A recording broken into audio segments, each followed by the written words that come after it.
What is going on, YouTube people? Northeast Ohio, Cards and Comics here. Today for a little mail day video. Baker's a little crooked there. I once had someone in the comments ask, what's the end game of all the flips? What does it all build towards? Just more money in the bank account to retire one day? What's, an 86 Jordan, a Jim Brown rookie?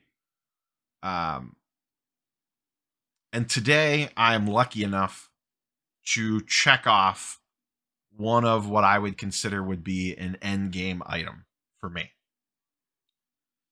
I've talked about this on the channel a bunch that I've been looking for one of these, so you might be able to figure it out. But this is by far the largest, most expensive collectible I have ever purchased, by more than double.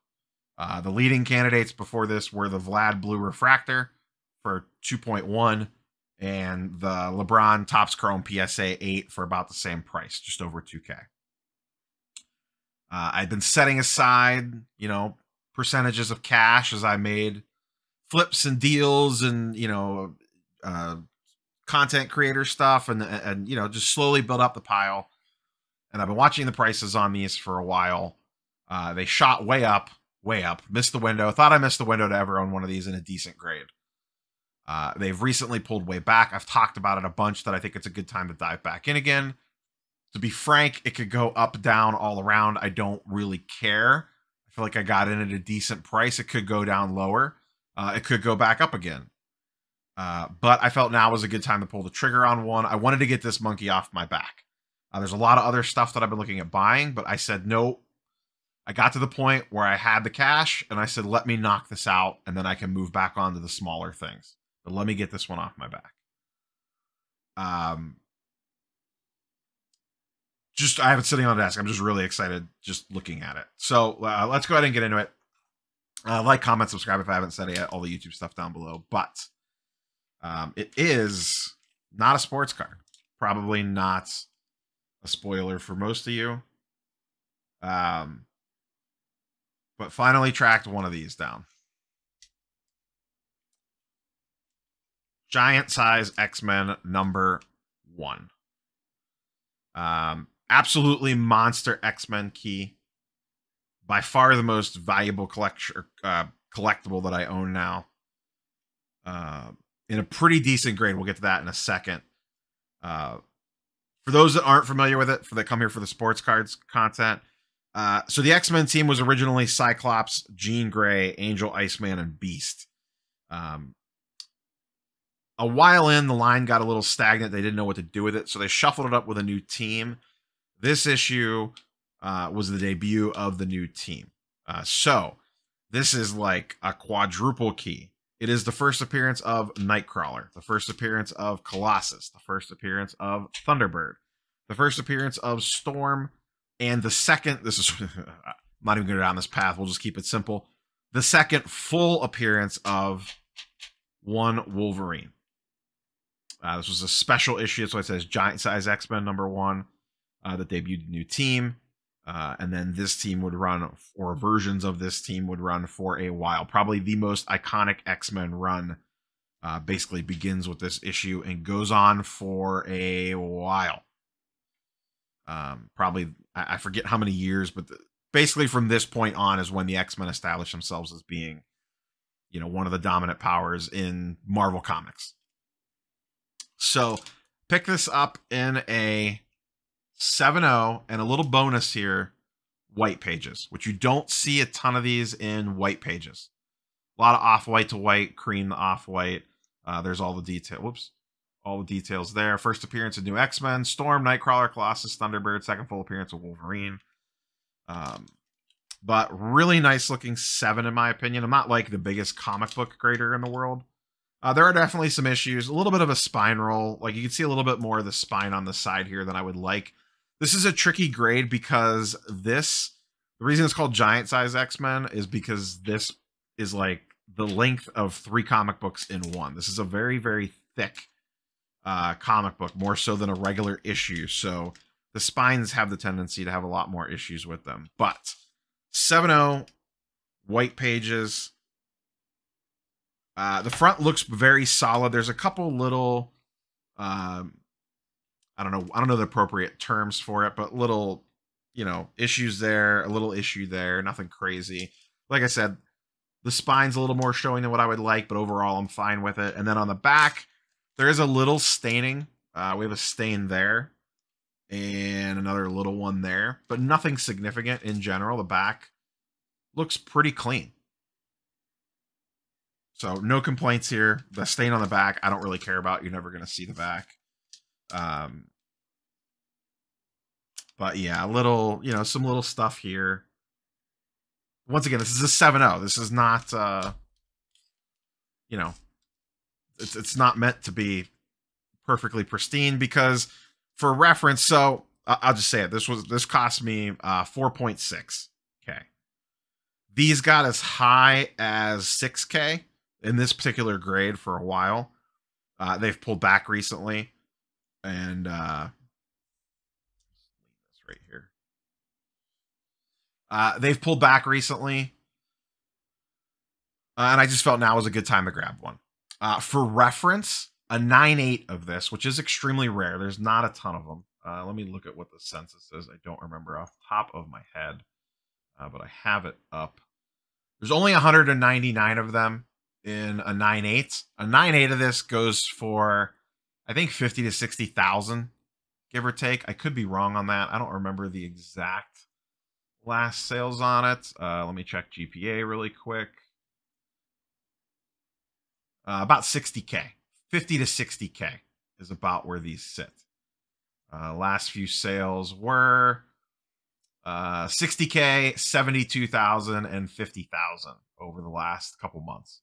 That's April, June, and July. They don't sell very often because there's not that many of them. When I initially set out looking for this, I was looking for anything above a 4, and really it just depended on where the finances took me. I was figuring I would end up around a 5 or a 6.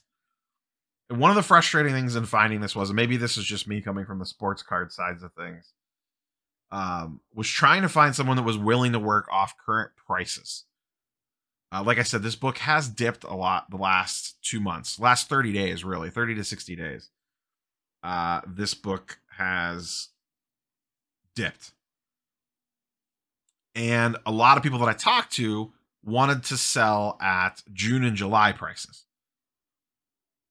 Because they wanted to take a big thing in the comic book world is taking the 90-day averages. And I'm like, I don't really care what they sold for 60 days ago. There is 5 sales in the month of August that back up the price that I'm looking to spend.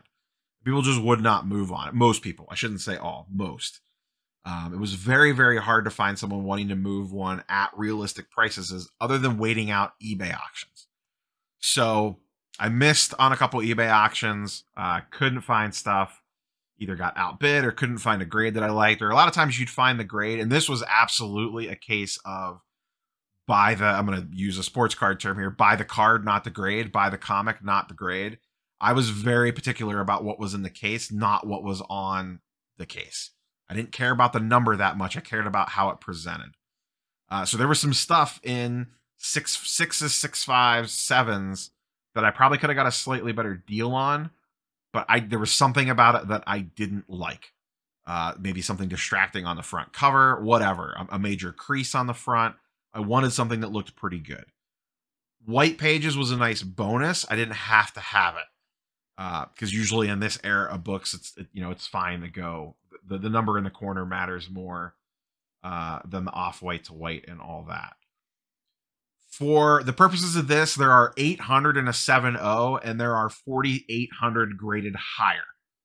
So as you go up in grade, there are more on the census. So there's 800 in a 7, 830 in a 7.5, 850 in an 8, 860 in an 8.5, and then it starts going down again. A lot of people like to stay on the downward side of the graph, and that's usually where you see the big price bumps. So like 8.5s are the peak. They're the most on the census in an 8.5, and then it starts dropping down again. A 9.0 is 675, a 9.2 is 510, a 9.4 is 550, a 9.6 is 375, and then a 9.8 is 199. And that's not counting signature series and stuff like that. But I have wanted one of these for a very long time, even prior to diving back in. As a kid, I always wanted one of these. It was always too expensive. But since I got back into collecting comics, 2 years ago almost now, this has always been one that's been on the list. It was always out of reach. And then I thought it was really out of reach in a decent grade. The way prices went in the spring and summer, I really didn't think that I would ever be able to get one in a decent grade. And a 7 to me is extremely respectable. And I was happy with the price on it. There was 4 recent sales at like 42, 45, 48, and 46, 42. I don't remember. And I actually bought it off of one of the Facebook groups. I made a post saying, looking for this. We went back and forth on price for a minute. I hemmed and hawed for a day because it was a little more than what I wanted to spend. This was a case opposite of the LeBron Topps Chrome that I talk about. The LeBron Topps Chrome, I could have bought a PSA 9. I chose not to and went with an 8 and figured I could upgrade an 8 to a 9 later in life. Pretty easy if I wanted to. So I went with the lower grade to keep cash on hand to be able to make other plays. With the case of this, like I said, I was looking for anything from a lower grade, like a 4 or 5 to a 5, all the way up to a 7 to an 8, depending on the price point. This was the one that fell into my lap. It happened to be towards the top of my price range that I wanted to spend. But I've been looking for probably 3 weeks now trying to track one down. And I felt like prices were starting to level off and maybe even start to creep back up in some cases. I could be wrong. Maybe it ends up going back down again as the rest of the year goes on. It absolutely could. But to me, this is not a buy for a short-term flip. This is a buy and hold for a while, if not ever. This might be one of those things that, we don't have kids, so my niece might be selling this one day, in a garage sale or something. Who knows? But it is now in my possession to go on display behind me. Very excited about this one. And this, from an investment, and if you were looking to flip perspective, this is an absolutely perfect X-Men book to get into. You're hitting on 4 characters, second appearance of Wolverine.